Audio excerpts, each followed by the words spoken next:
this is Baby Jane Dexter, blues and cabaret singer based out of New York City, and you're here with me on Days Gone By on UNC Radio. Is this Rabbi Sol? Shalom, shalom, hello, is this Baby Jane Dexter? Yes, it is. Oh, shalom, welcome to the neighborhood, as we call it. Ms. Dexter, a pleasure to talk to you and to welcome you to this radio program of the air. Let me tell the people a little bit about you before we get into our conversation. Baby Jane Dexter is a singer, a chanteuse, if you will, and I hope you will, because she has won 6 MAC Awards, which are the Manhattan Nightlife Cabaret Awards there. You've got two Nightlife Awards and 2 Bistro Award wins as well. I know Sherry Eaker has been a guest on this radio program as well. She was... Baby Jane Dexter is the premier singer, if anybody remembers Reno Sweeney's when that opened. She also has sung at 88 and the Blue Note and the Russian Tea Room and maybe the Polish Tea Room too, which they're closing. Have you heard about this? They're closing. Polish Tea Room, I didn't know there was one. Well, the Edison Hotel. They would have pierogies and not That's true, not blinis. No, but the Polish Tea Room was always the jokey name of the Edison Hotel, and oh, really, on 47th Street? Yeah, the one that's 45 seconds from Broadway. What do they call it? It's the They call it closed. That's right. There you go. Exactly. But they're ended or it's ending. That's recently. It has closed already? As I just said, it's either closed already or is closing imminently. Yeah. Another piece of New York is going by the wayside. But we still have with us, thank God, Baby Jane Dexter. Let me tell you what Chip DeFa of the New York Post wrote about her. And Chip is a friend of Dave and has known him for Really? many...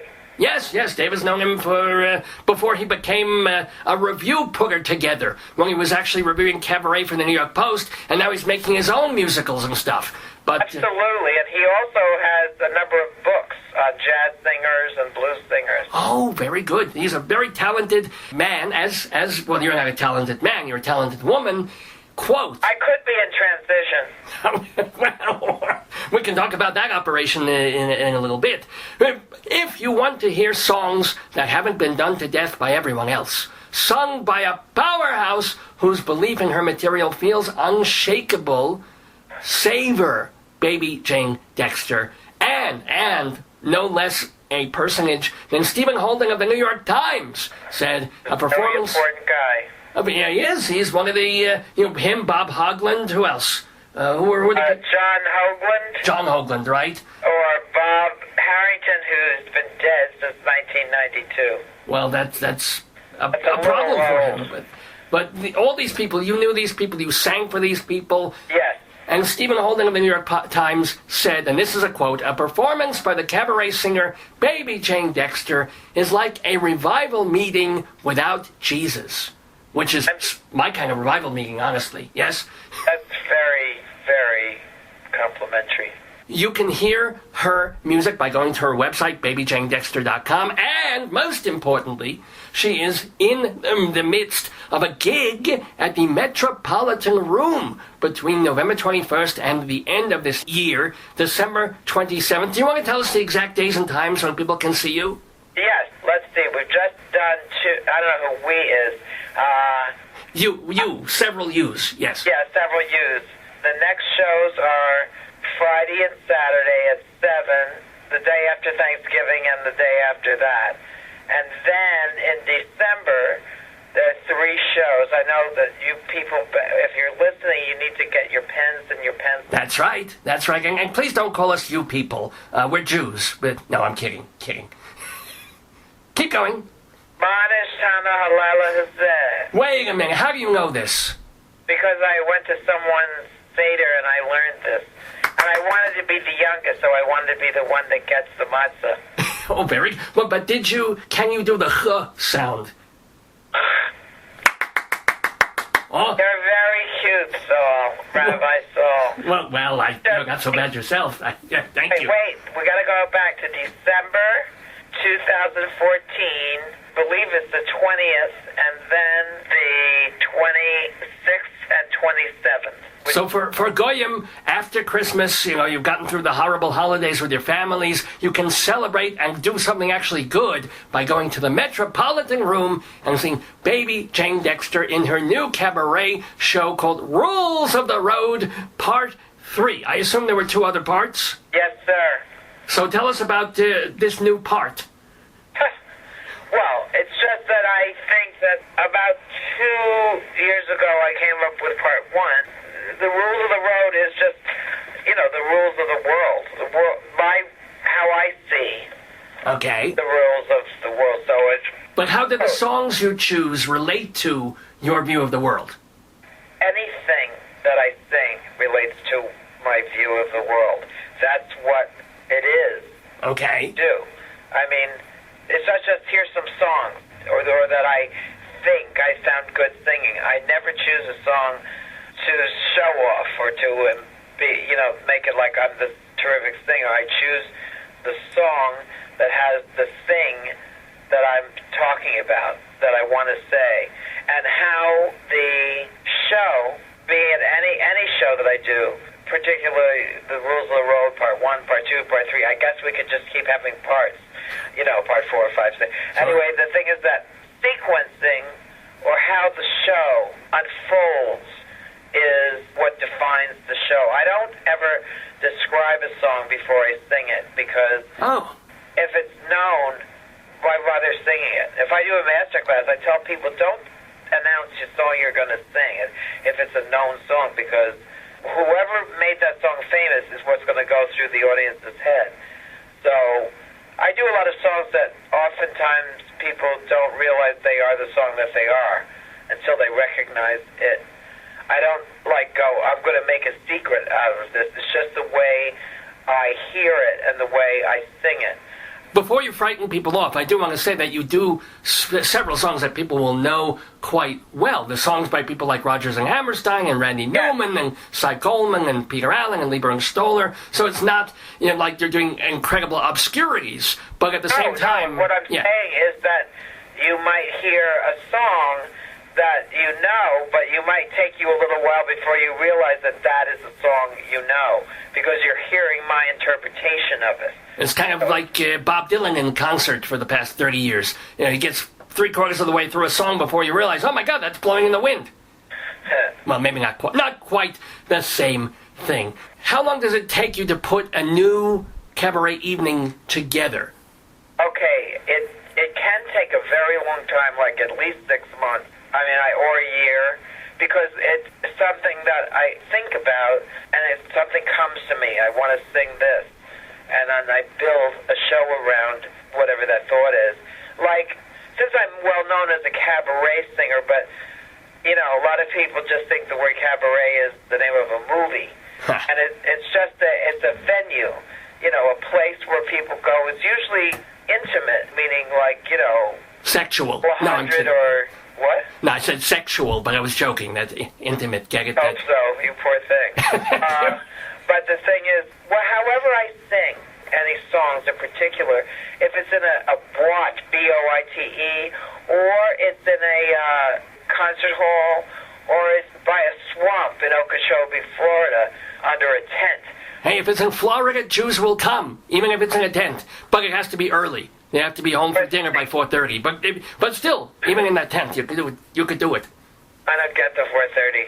Oh, but 4:30 is dinner time. Okay, I didn't know. It's a joke. I'm not particularly Jewish, but I could be. Like, I'm not a lesbian, but I could be an honorary lesbian. I could be an honorary Jew. I could be anything. If you can do the Ch and the Manish Tanah, you're basically in. If you maybe go to Africa and get a circumcision, I don't want to know. But that would be the final, perhaps, thing that you would need. No, you wouldn't want to go to Africa they don't do circumcision, they do something worse. Well, for a woman, that was kind of the joke. Yeah, that was... Oh, it's really funny. But when I said I was in Okeechobee, I also do what I do. I do a workshop with kids, teens, in an alternative to prison. Vision Quest. What I'm bringing to them is another form of expression, an alternative to a knife or a gun. So it's pretty intense. Most of the kids are black or Hispanic, or they are white kids that talk like they're black and Hispanic. It's a very intense thing, and it's very powerful. But it's not different than what I do in a cabaret. You know, it's very... I think I should tell you what I feel like when I'm standing when the show starts. Sure. This could be something referring to something you might have already asked me or would ask me. What I do, I go and wherever it is that I'm going to sing. The people come. When I look out at the people that are in my audience, I see above their heads, each head has like a cartoon bubble above it. Yeah. And in each bubble is a different thing from all these people. Could be something about trying to get a parking space. It could be an argument that they had with their boss before they went out for dinner and the show. Could be something that happened with their husband or wife or their partner or whoever. Just all kinds of different things. So everybody is coming to this show of mine, and I think they would go to anyone's show this way, although I don't know that everybody realizes or thinks about this, but this is what I see. Each person has this cartoon bubble above their head that has something about their day and whatever it puts them in the mood that they're in when they come. As I start the show, I see all these cartoon bubbles.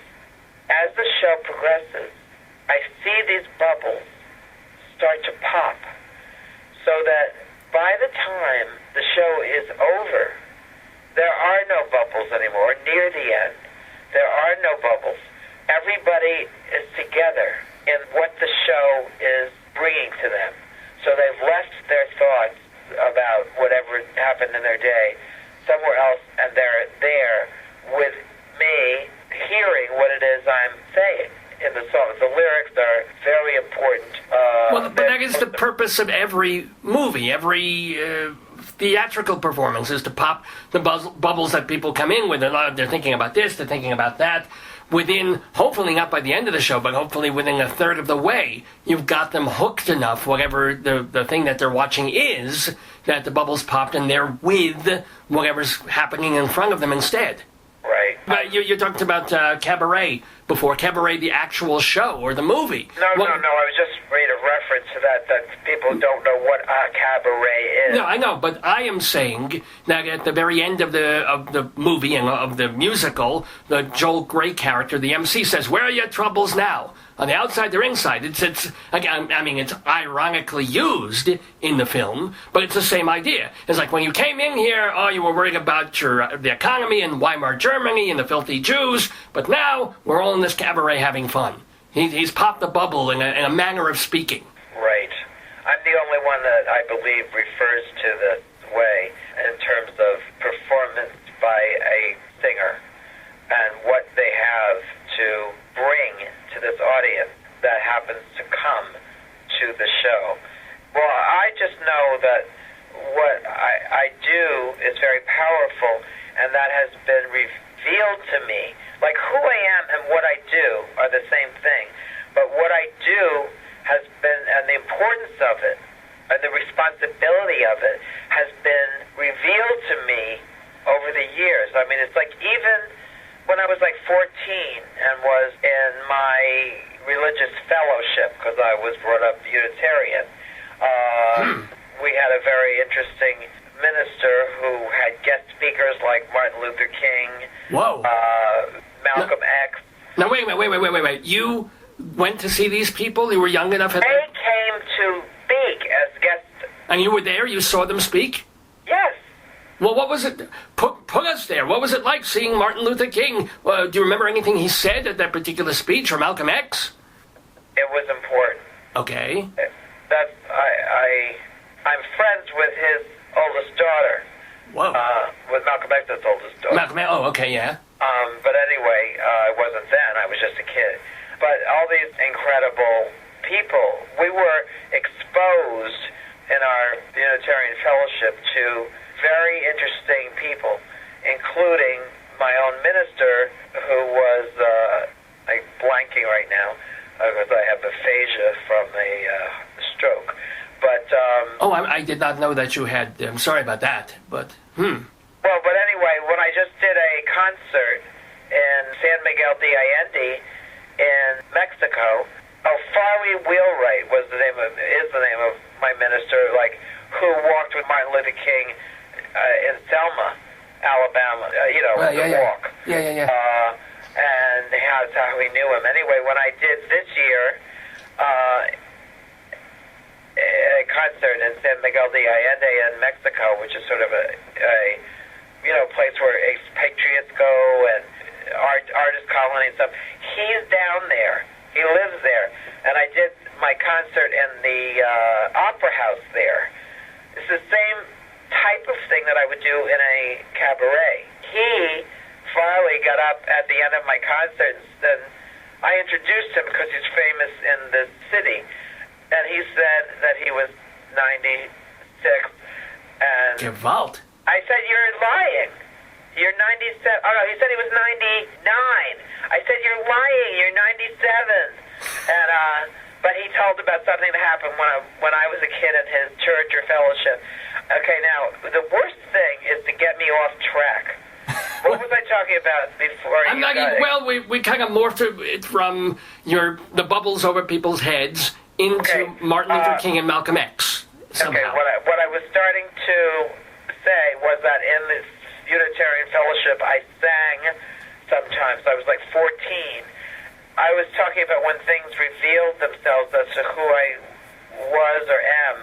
And as I look back, in hindsight, I recognize things that I didn't know then, like when I was 14 and sang a folk song with a friend playing a guitar.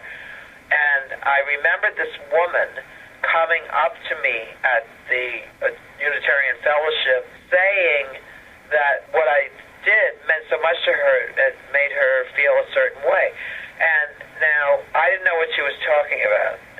Now, I'm telling you that now. Okay. Old, because I'm 14, I'm not thinking about this. I mean, I'm a kid, I want to be a singer, I want to be this, I want to be. Somewhere along the line, after I started singing professionally, and it has revealed itself that people keep, after every show I ever do, there are always at least somebody, or there are people who come up to me and telling me how they were affected. It lets me know that I'm doing the right thing. All I want is that people come to the show and that they leave with something more than they came in with. Not a headache, but something... A wallet, perhaps. No, I'm kidding, yes. I know, you're constantly kidding, but you're off track. I'm off track. We're talking about thought bubbles, and then suddenly we're in Selma, Alabama, and marshy swamps in Florida. But anywho, we're talking with Baby Jane Dexter, who is at the Metropolitan Room in Manhattan. Do go see her. She has this marvelous career, this longevity career. And by the way, people might be a little bit surprised here that this whole Baby Jane name that you have has nothing to do with the Betty Davis, whatever happened to Baby Jane, any of that. No, in fact, when I went to L.A. years ago, like in 75, and I went to work at this big fancy nightclub, in the dressing room was a gigantic picture of Betty Davis with the black stuff coming down her face, like as Baby Jane. Right. Like they were bringing this to me. No, how that happened was I was born, I came out of my mother, and she went, "Oh, look, a baby, Jane." Now, that wasn't. No, it was the female equivalent of Junior, in a way, wasn't it? Yes. You're absolutely correct. In fact, I went to do a television show when I was a teenager. I believe it was on NBC, and the thing is, I went to sign the contract for the AFTRA, which is a union for TV. Or it was. They merged. They're part of some other union now, I think. But yeah. Yeah, SAG, Screen Actors Guild. Oh, everything sags on me at my age. But yes, continue. Oh God. You got to do handstands. That's your assignment for Baby Jane. Okay. Go everywhere on your hands. That way, every sagging thing will go in the right direction. Interesting. Now, what was I saying that you... Your name, the Baby Jane. Oh, okay. Yeah. What it was, so I went to do the television show. I tried Jane Dexter Jr. So it was interesting that you either assumed that or knew it. I was impressed. I was a fan of Sammy Davis Jr. as a kid. Jewish, by the way, yes. Yes. And your mom name was Jane? Who was the Jane in your family? Okay, they said you can't be Jane Dexter because there is already one in the union. And I said, that's my mother. She'll share. And they said, you can't legally do that. So I tried my legal name, Jane N. Dexter. And people thought a duo was coming out. And also, it's tough for broadcasters to say. You got to stop on one end and start on the other. Like, you got to give that to Tom Brokaw. I'm not joking. It's like Jane N. Dexter. It would be. So, yeah, you couldn't do that. I don't get the... Well, in other words, when you have newscasters, what they read has to be sometimes specifically tailored for them to be most easily able to read it. And you have one N followed by another N that becomes very difficult to parse for them verbally and vocally. Yes. Okay, so this was a joke. Jane N. Dexter. If you say it fast. It sounds like Ann. Dexter. Jane Dexter. That sounds like two people. Right. That's the whole point. Yeah. Anyway, somewhere along the line, when I was first starting, going to have my first job as a professional singer, this person suggested I do Baby Jane Dexter. And I said, first of all, I've outgrown smocking. I'm not going to be wearing a little baby dress and a bow in my hair. But I did do the Baby Jane thing, and people remembered it. And actually, my very first job, Danny Aiello was the maitre d' at the Improv, which, if you remember the Improv in New York City, it was on 44th and 9th. Do you remember that? Vaguely. I mean, I didn't realize it was gone. How long has it been gone? A few years. Yeah. I mean, there's improvs all over the... Well, not that many in Manhattan anymore, but there's a couple. Well, there's one on Melrose in L.A., right, where Bud Friedman, who started the Improv, lives and still goes. Bud got a divorce, and his wife had the Improv in New York. Was that Mitzi, what's her name? And the Shore people, or is that somebody else? No, that's Sandy Shore you're talking about, which is in the Comedy Store in L.A. My fault. All right. Anyway, back on track. So, yes, Improv and Danny Aiello. Oh, he got me a job in a bungalow colony, Jewish. Yay! Bungalow colony in New Jersey somewhere where I got $50. But when I was at the Improv, singers were in between the comics. Like, the comics would do a whole set, and then the singer would sing one or two songs. I guess that's when the waiters went out and asked them what they wanted. But anyway, when I was at the Improv, somebody said there's a club in the village that's hiring singers. You should go down. And that was Reno Sweeney, which was a club in the 70s that began the resurgence of New York nightlife after rock and roll everywhere. A lot of loud whatever. So this was the first time since like Basin Street East and all those places that the New York nightlife scene became alive with these clubs. It was a guy named Louis Friedman who started that club, and when he was in college at Columbia, he used to go to a place on 8th Street, and that had Barbra Streisand, had a woman named Felicia Saunders, had a lot of people that were starting out. He was a big fan of Felicia Saunders, and I was the last person Felicia Saunders, this is not a joke, saw before she died. She was a wonderful singer, and I was the last person she had come to see. Not that that means anything about... I don't want to scare the people away that they're going to die if they come to see me. No, they're going to live. That's the whole thing. People, the way everything is with like you said, internet and the world on social media and with hip-hop and rap and a lot of things, there was a long period that people didn't hear actual emotional stuff that they were touched by. And it's like, so when people come to see a cabaret singer, they should feel something in a way that they either used to or that they never have because they're too young. Right. The used to part is no problem. You still get 50, 60, 70, 80-year-olds going to the theater. It's important to get people who are in their 20s and 30s. Absolutely. I have many people who bring their kids or bring their a young, a nephew or whatever. But the thing that's interesting is that these people, these kids, the older ones and the younger ones, all feel something. It's like if you are singing and it's from the real place, from the truth that's in your gut, and that could be just the simplest song. Like there's an old song called One Meatball. I don't know if you've heard of that. Written in 1929. I forget who was the guy who introduced it, but then a decade or two later, the Andrews Sisters had sung it. The thing is that it's so interesting. Like each song is like a story. And I'll get back to One Meatball if you remind me. Sure. Each song is a story. And I sing the story the way I feel it inside of me. The people listening might hear it just like I do, but they might hear something else depending in the context of what their life is. Like I went and sang to like a bunch of little kids.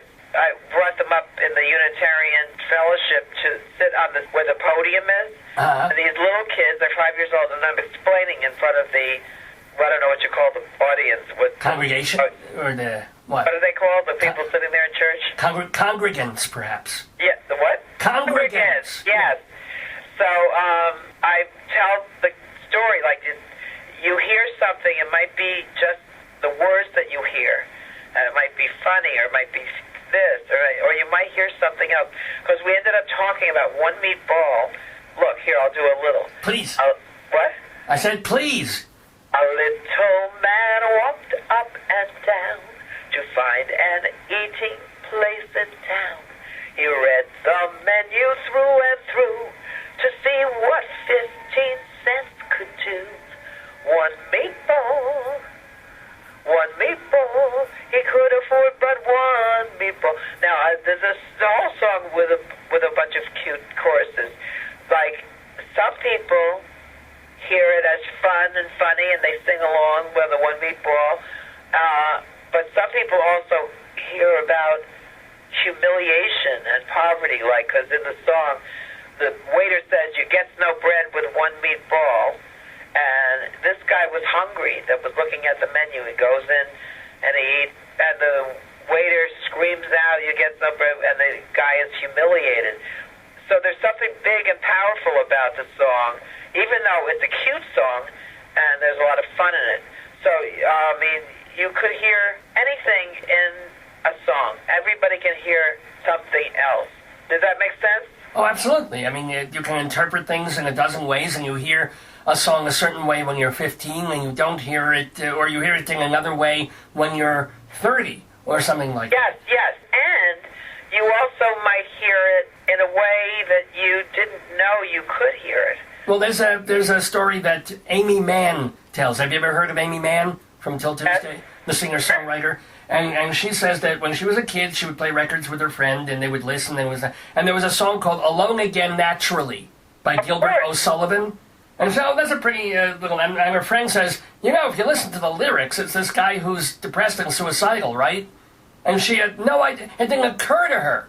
And then she listened to the song again, and she was like, a window opened, or maybe she jumped through it, but suddenly she realized, oh my God, there's so much more going on than I was getting. Well, look, the person that brought that to notice the way that you're describing was, she's dead now, and she was black, and she usually sang at the Carlisle. Was she like 90-something years old? She was still singing? Or am I thinking of the woman at the cookery? No, that's the wrong... No, but I love the cookery, because the one there was 95, and I loved her. You know who I'm talking about, but I can't... Absolutely, and I'm like you right now.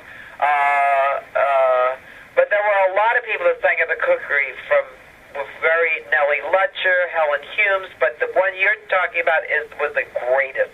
And she was 95, 5 or 6 when she died.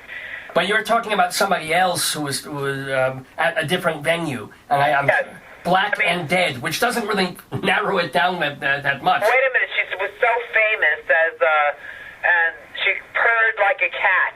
That was she was famous for. Oh, Eartha Kitt. Yes. Eartha Kitt the cat, yes. Okay.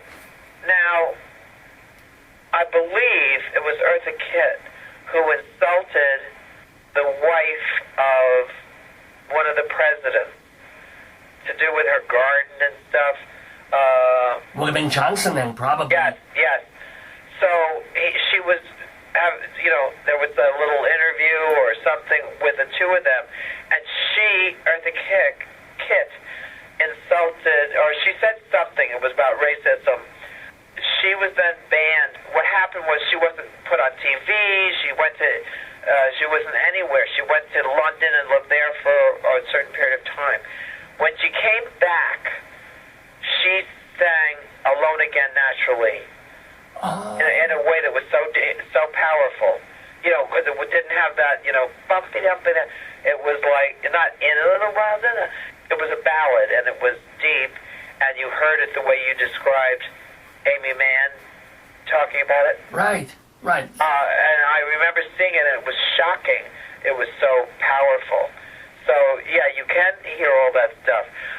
Look, when I do a master class, I tell the students, people do not want to leave their homes to listen to you, listen to yourself sing.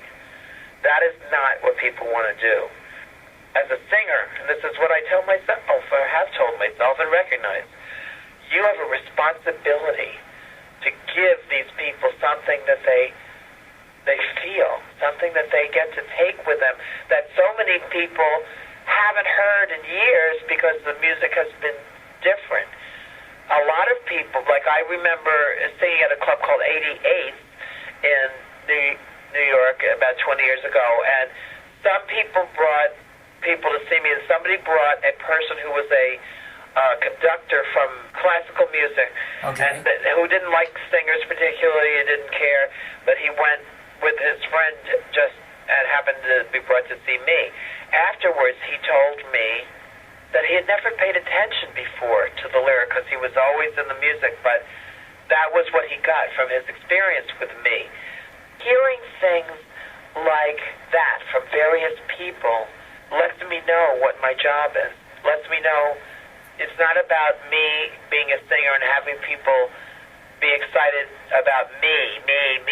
Like, I remember getting this big bunch of reviews and having a big thing on channel ABC News about me performing and everything like that. And I was at a place called Tramps, and it was a place where you worked 4 nights a week. I went in for 2 weeks and stayed for 12.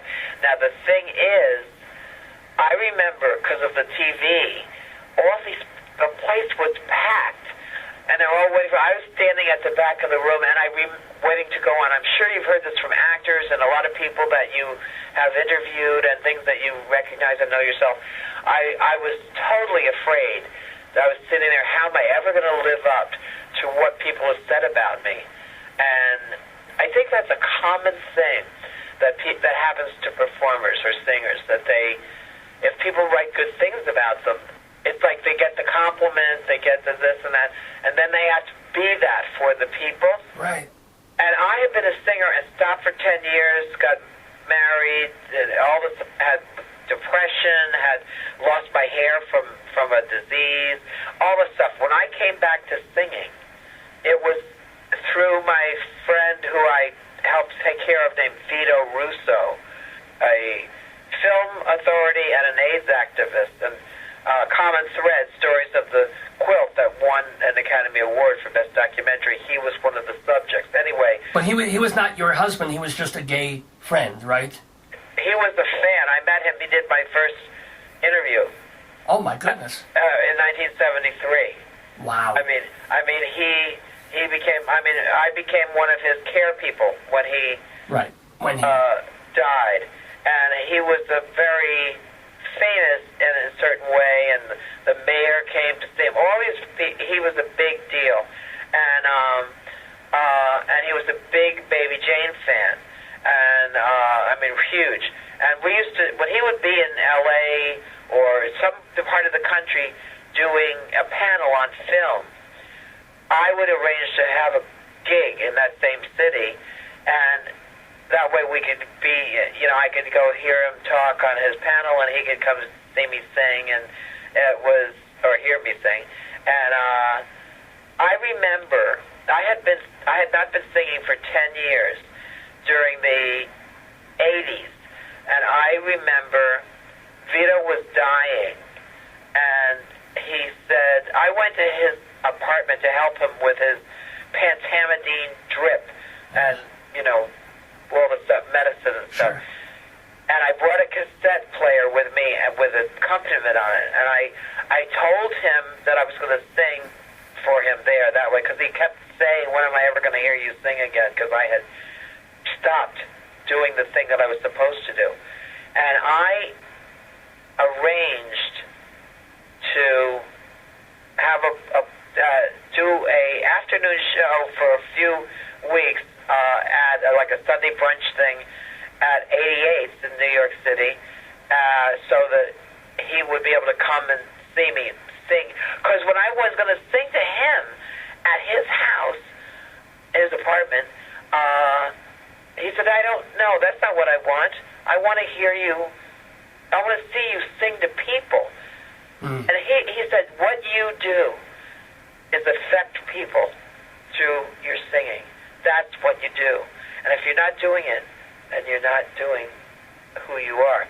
That was the thing that was the revelation. You know what I mean? And well, let me ask you, sure. Baby Jane Dexter, has singing also been cathartic and healing for you? Because you're very open here and also on your website of all the rather terrible things that have happened to you over your life. You're talking about rape, right? Well, yeah. Well, you also, I know you lost your hair from another disease and you had a stroke. You just said, but yeah, but the I rape think too. it was depression from not singing. I was lost. I was derailed. When I was young, I was a teenager. I was raped. I was an old teenager, my later teen years. No, it wasn't by Bill Cosby, right? Just want to make sure about this. No, but this is so. But it's interesting. I mean, even though you're sort of joking, when I had written a song in the late '70s called "15 Ugly Minutes," and that song was a closure, I thought, for my own experience with having been raped. Because I had been warned to stay away from a guy who was a handsome maitre d' somewhere at a club, and I went out with him against that advice, and I ended up, before the word date rape, or the reference date rape had come to be, I was on a date with this guy, and I went with him, and I went to his apartment. I was very brutally raped, and all that stuff, and there's a whole story. And by the way, this man is dead. He died when he was in his 20s, right? Yes, my God, you do your history. You are impressive. Well, I looked it up in the Talmud. Rabbi. Yeah. So how he died was a heart attack. Good. He died when he was 26. Now the thing is, I wrote this song thinking it would be a closure for me, because back then they didn't have, he died anyway. But the thing is, when I told you I sang in the 70s, that was my beginning, and I sang for about 7 years. And I then stopped pursuing my career of being married to somebody else who was a drug addict. What a life! Oh my God! Oh my God! But I was. Listen, I mean, he used to want me. I'm heavy set, or I was more heavy set back then. And my husband, he used to want me to go to diet doctors so I could get diet pills to give him, because he was the worst drug addict. One night he took an entire huge bottle of antibiotics, thinking they were drugs, and he couldn't understand why he wasn't high. But anyway, and he never got the flu for 7 years after that. So, but he got the axe from me. But the thing is that when I started singing again, after Vito was dying and died, Yes. and the owner of that club wanted me to sing, and I said, why? Everybody's dead. But in Vito's will, he had that I would sing at memorials for him. These certain songs, Forever Young, and old song by a folk singer called When I'm Gone. And it talks about doing things while you're here. Anyway, like there's nowhere in this world where I'll belong when I'm gone. Was that Phil Oakes who did it? Yes! Yeah, okay. I am getting more impressed with you since we just met. The more you say this stuff, that shows you know a lot. Yeah, I come off as stupid, but there's layers, you know? But that's your persona. Right. Dopey. But, Thank you. Baby Jane Dexter just called me dopey. Thank you, ladies and gentlemen. This is... but in a cute way. In a cute way. So you sang that for Vito's, not funeral, but his like memorial. at that big college on 8th Street and Lafayette. Well, that's near NYU. Yeah, but another... Cooper Union. Oh, yeah. Because there was like 950. So I sang this there, which I sang those songs there after Larry Kramer went on stage saying, AIDS didn't kill Vito Russo, and he's pointing at everybody, the 950 people, saying, everybody in this room killed Vito Russo, because he was referring to people not doing what they should do about supporting, looking for a cure or looking for help for AIDS.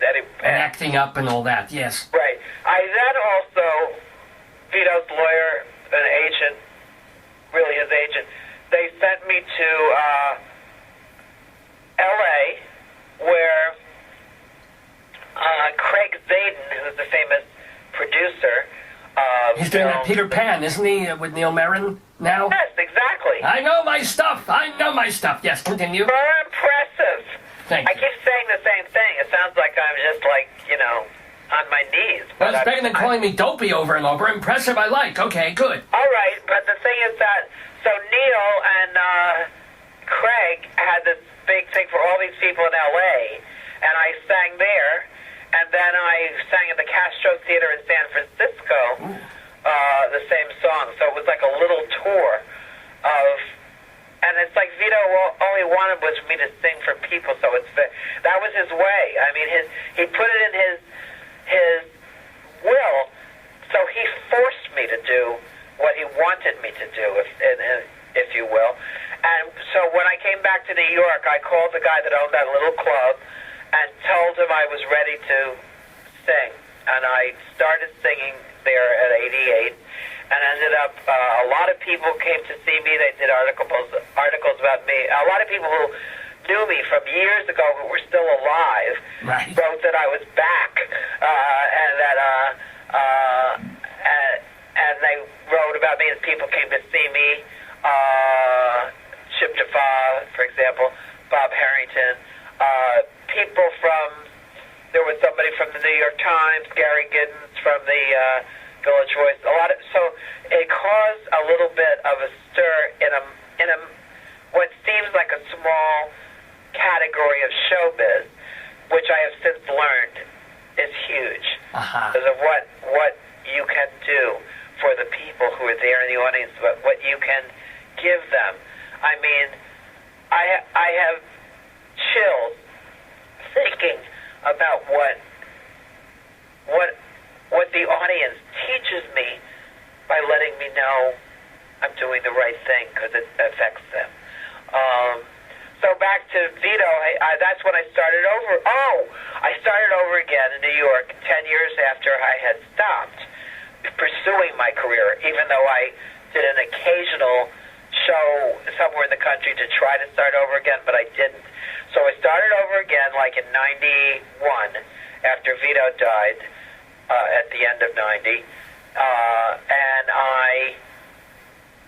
so all these people came, and the thing is, it was at the same time that Willie Smith, attempted rape charges, that Mike Tyson went to jail, that there were these guys with baseball bats in New Jersey who hurt sexually a mildly retarded girl.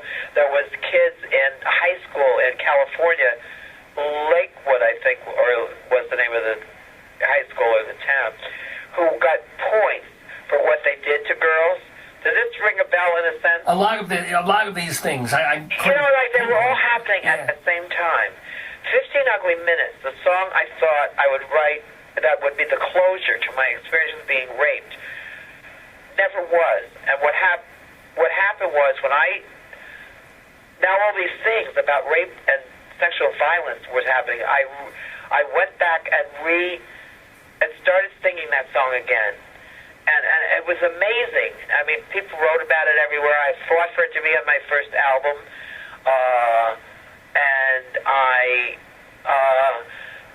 And it's the kind of cornerstone of my workshop that I do with the troubled teens or homeless women.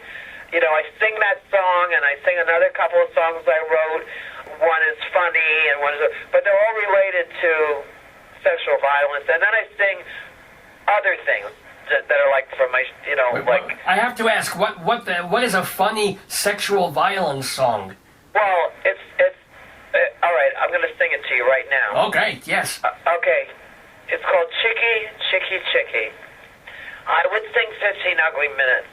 Then I sing this song, which I followed with, it's just a man's world, but it would be nothing without a woman or girl. So I would sing 15 Ugly Minutes, and then I would sing, the girls and me were hanging around, checking out the guys. When I spot this red hot number, the woman in me cries, we will get that muchacho, check it out, ooh, check it out. So I give the sky the eyeball, and my heart begins to shout, chicky, chicky, chicky, chicky, chicky, chicky, you got a body like you're a bodyguard, mira, mira, mira, ain't that body hard, you sure are built like a brick shipyard. How about a quickie, chicky, chicky, chicky, he turns real red and he calls me a name I don't know what it means. He tries getting out his temper, I try getting in his jeans. Like I tell him he's 11 on a scale of 1 to 10. It doesn't get him hotter, so I got to shout again. Then comes the chicky, chicky, and the last verse is, I pinched his rear and he started to howl off my number runs. And the last thing I remember were those perfect little buttons. Well, the girls and me discovered we can still learn something new. Guys don't like it when you treat them like they're used to treating you. I get it. So it's the reverse psychology thing. Okay, that's how you can do a humorous song about sexual violence. Interesting. Well, it was my way of being able to, let me ask you something. Can you, and then I'd think, this is a man's world, and it'd be nothing without a woman or a girl, about that. So it's like a sequence that made sense, but in a less frightening way than it was when I first sang. Remember I told you about how things are sequenced and unfold? Yes. Are important. So when I do 15 Ugly Minutes now, then do Chicky Chicky, and then sing This Is a Man's World, the James Brown song, but it'd be nothing without a woman or a girl. I'm going towards, making a point that's a little story of that segment of my song. So, like years ago, when I wrote that song, I sang it with a rock band, and I was scary, and I was so angry. And it's not that I'm happy about it now, but I can tell it as a story and give it a viewpoint as a woman from, instead of saying my problem, how I see the world, Right, and it's also a woman who has lived a lot longer, who has survived, who has worked through it. I'm sure you got therapy and you got all sorts of things to get you through that horrible experience, Yes. Well, it's so weird because I couldn't I just didn't, like in the there's poetic license in the lyric of 15 Ugly Minutes that talks about going to the courtroom and the judge lets the madman go. And actually, and so that's, you have to sort of make the song work. And she ends up going to a pawn shop, getting a gun, and killing the guy. Oh, which did not happen in real life. His own heart killed him. Exactly. Little rabbi. I didn't know I was little. I actually am. But that's adorable. In more ways than one. But oh, you don't do that. That is so awful. I try to do that. That's what my dear wife Miriam Libby says. Yeah, don't do that. It's true. Terrible. I mean, this is ridiculous. I mean, you have to feel good about who you are, and you get what you get, and you use it the best way you can.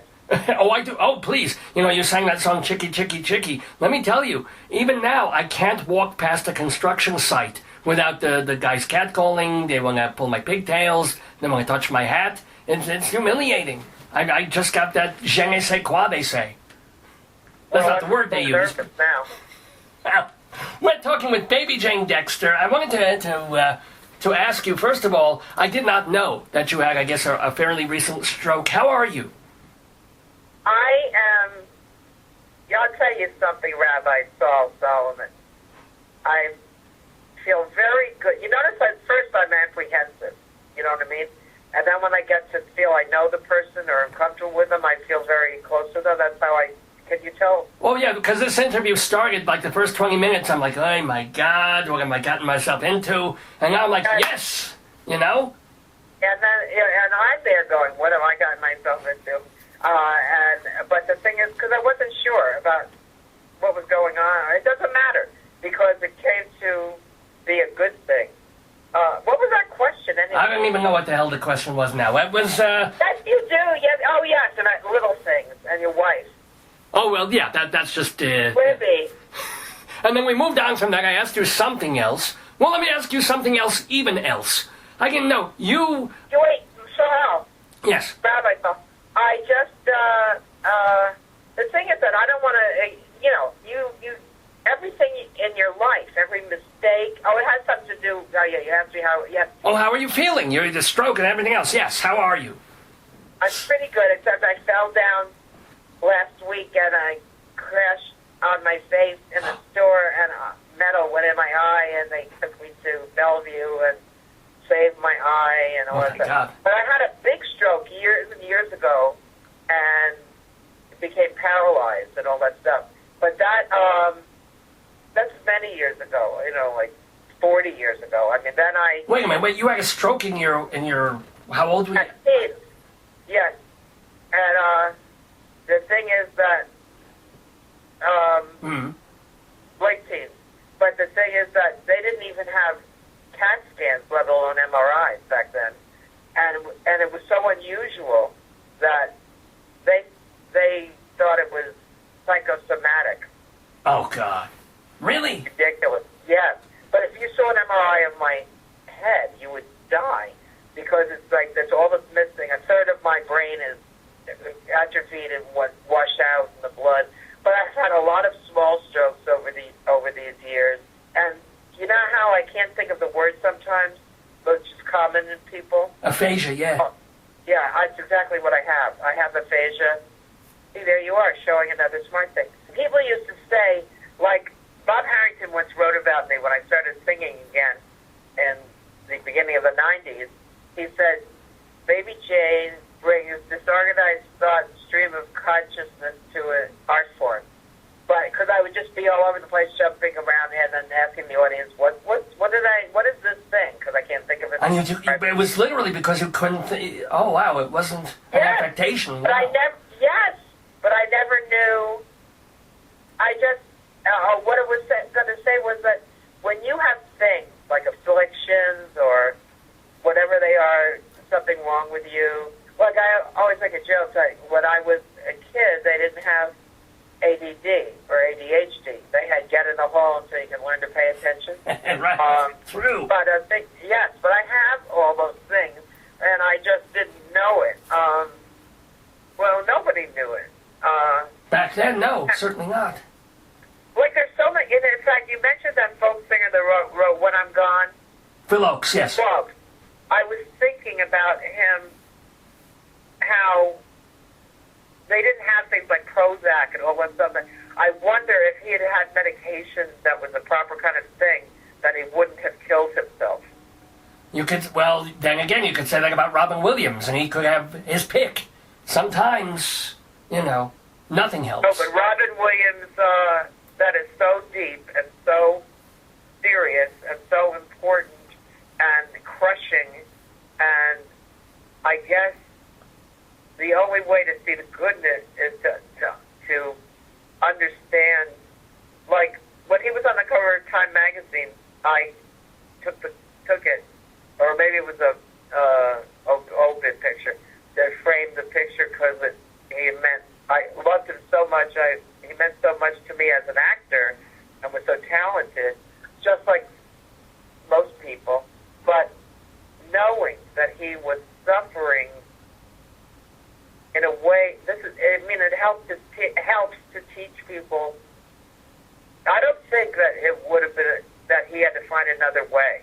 He was so deeply damaged in his, he was already on medications and all these other things, but, he was. And they also said that he was diagnosed with something that would have been progressively worse and worse and worse. Maybe that factored in as well. But do you still deal with depression? Say that again? Do you personally still deal with depression? Yes, but I do. But the thing that's different now is that I know my purpose. I know who I am and what I do, and that's what happens is I don't let that get in the way. If I can't get a gig I just have to make it work. So the depression was always related to my singing or some problem with not getting a gig or not. And Robin Williams' last TV show wasn't that well received, and I believe that he was like when I'm describing myself. He was that person that could do that thing, that could have that effect on the world. That it's and that was starting to fail a little bit. And I guess that's the worst possible thing you could tell a performer is that the next 20, 30 years, your powers are going to diminish and diminish and diminish. I don't think there's anything else worse you can tell a comedian or singer or an actor. Yeah, especially a performer of his stature in the unlimited way he functioned. Whenever he went on a talk show, when he was like nuts, like nobody, but he was amazing. Right. Not that amazing. Nobody could do. Only Jonathan Winters, who was his biggest influence, had that thing. Speaking of which, I wanted to ask this question as well. In singing, Baby Jane Dexter, who were your biggest influences? I think Blossom Dearie you mentioned at one point in another interview, but who did you want to be like? Blossom Dearie wasn't an influence. Oh, okay. She was a friend. Oh. But I'll tell you, it's odd, some of my influences. Well, Anita O'Day, who I don't sing like, but she made me aware of hearing the music in a different way, like hearing what the accompaniment should be, she was very influential to me. I was singing at Sweeney in my first, beginning, and that was my real first gig. A guy, I was doing self-deprecating jokes, and the guy, this fan and friend of mine, he actually was the artist on my first album. He painted the cover. He got very upset about what I was doing on stage. He said, "You are a singer. That's what you are. You have to hear singers." And he took me to see Carmen McRae he took me to see Joe Williams. He took me to see some people at the cookery.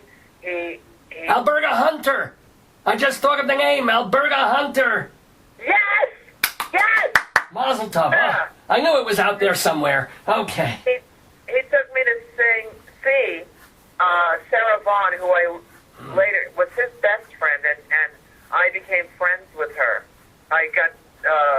He took me to see, and I got to know slightly Peggy Lee. Wow. But he took me to see all these singers. He said, "This is what you do. You do this, what I'm taking you to see. Forget all that other stuff." And so he was my friend Robert Richards was very, very influential in introducing me to influences. And I guess they're the great singers. Well, yes. Martha McRae I think she was very underrated. I think she was up there with the Ella, Sarah group of people. But and by the way, you're speaking, of course, of Ella Zimmerman, and just kidding.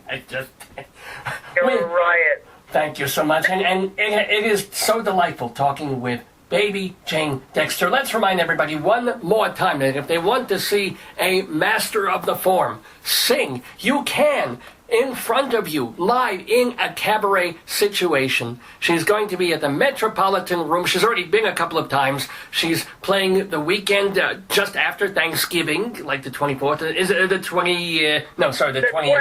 28th and 29th of November. And then again... That's Saturday, December 20, and then Friday and Saturday, December 26th and 27th. All at the Metropolitan Room. This is a lovely place. I've been to there. I've seen, what's her name? The woman who was on Carson all those times. She's there a lot. I'm there. I was unconscious. I was taken out by the police. No, I said she was on Carson. The woman who's... Marilyn May, yeah. Marilyn May. What do you mean you were unconscious? When were you unconscious at the Metropolitan Room? 3.5 years ago, I passed out on stage, and those guys with the ambulance and everything, they came to take me off the stage and take me to the hospital. And I refused to go until I sang "For All We Know, We May Never Meet Again." And the audience was crying and all that stuff. But I had something wrong with me. I now every month get iron infusions. Oh. I was very anemic, and I had all these. I'd be in another, like in Hartford, I was about to start a show, and I passed out. And I've got like what are those things? Double pacemaker. I got a lot of stuff in there, but it's all good. And now I'm good, except for that I fell down in the shoe store and hurt my eye. But so probably I'll be owning that shoe store. Were you ever in a terrorist attack? It seems like every possible bad thing, with all due respect. I was at gunpoint, and when some robbers came into Reno Sweeney at the end of the night years ago, and it was me, Holly Woodlawn, if you know who that is. Right, from the Warhol era, was she kind of... Yes. Yeah, okay. Holly and another 4 people, including the owners of Reno Sweeney, the gunpoint people. Guys with guns came in, but that's not a terrorist. That's just guys with guns. Close enough. But you didn't get shot, which for you I think is that's a step up. I didn't get shot. I was shocked. Shocked, but you weren't shot. Okay. Yeah. But I. What a life. I've had a lot of experience. People tell me you need to write a book or something. Yes. Sit down, start. Rabbi Sol Solomon. I'm going to announce this because I was just called on your show. Lenny Watts, who is the president of MAC, the Manhattan Association of Cabarets and Clubs, called me to say I was receiving the Lifetime Achievement Award of MAC. It's like a big deal. Mit Mazel Glick. You just found this out? What? You just found this out? I said mit Mazel Tov, I meant. Mazel Glick, congratulations. Yeah, so there are going to be two presented. One to Steve Ross, if you know who he is. Oh, I love Steve Ross, yes. And one to me. And one woman. And isn't that, wow? That is fantastic. What better news? It's exciting, but I didn't think, I was sort of embarrassed, and then, like I hope I'm not dying at the moment. Although I do have a rollator, one of those things with four wheels. Like when I did a thing at Carnegie Hall, we recently did in June, a tribute to Margaret Whiting. I just rolled out on my walker and sat down on the stage and sang from my walker. You do what you have to do. That's what you do. And it becomes part of the song, too. The visual, the how you're feeling at that moment. Yes. It's all part of it. The thing is that, but you're right. And in terms of that stuff, things that hamper you, you just don't let them hamper you. I think that's what you're saying, right? You just do it. Yeah, and also it becomes part of the scene. Because it's not just, as you know, it's not just a song. It's the whole atmosphere at that moment for those 3 to 5 minutes. And maybe there's a line in the song that didn't mean the same thing when you were standing up. And now that you have to sit in this thing, that line has a little extra resonance. That's Always variable. Always variable. Exactly. You want to know something funny about Steve Ross and me?